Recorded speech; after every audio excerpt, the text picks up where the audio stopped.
Hi, in this video I'm going to demonstrate how to replace the light switch over here.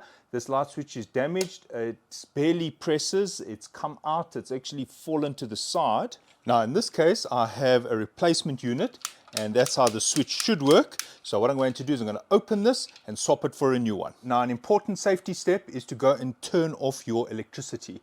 Now the electricity has been turned off and now I'm going to open this cover. Different manufacturers have different styles of covers. For example, this unit over here, I just would open a piece here and a piece here.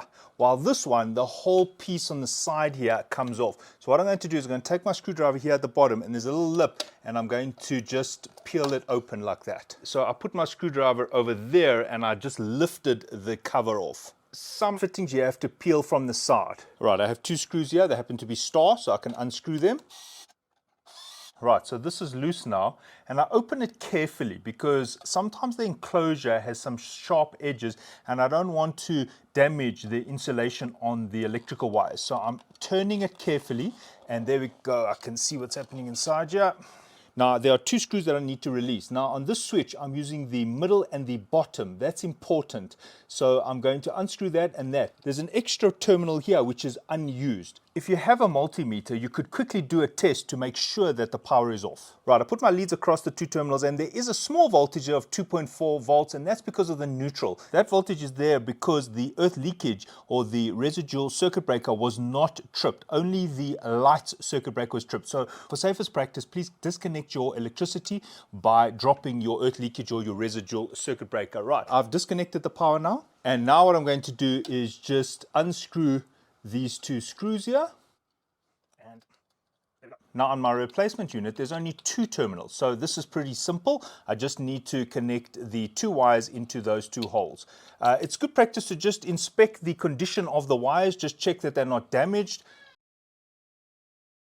Now sometimes old wiring tends to break. Now there the wire has broken. So what I'm going to have to do is just expose a little bit of the wire. Now the best way to do this is to take wire strippers and just open about 8 millimeters of the wire.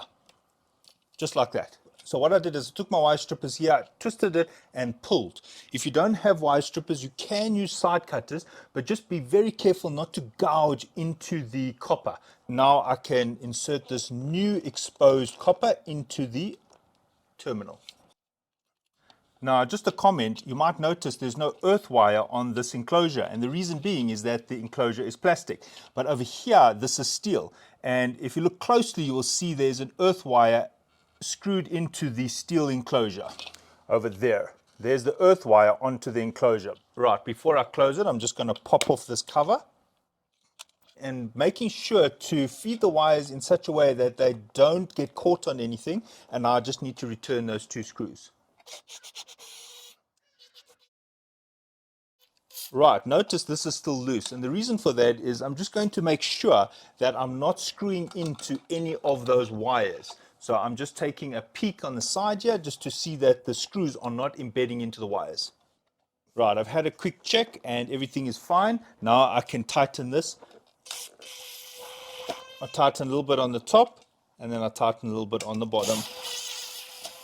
Right, so there's a range where that screw can sit because sometimes people haven't installed things straight and therefore you might want to shift this either to the left or to the right or in the middle. So in this case I've checked that it's straight and I can do the final tighten. I just put the cover on and the switch is back to normal.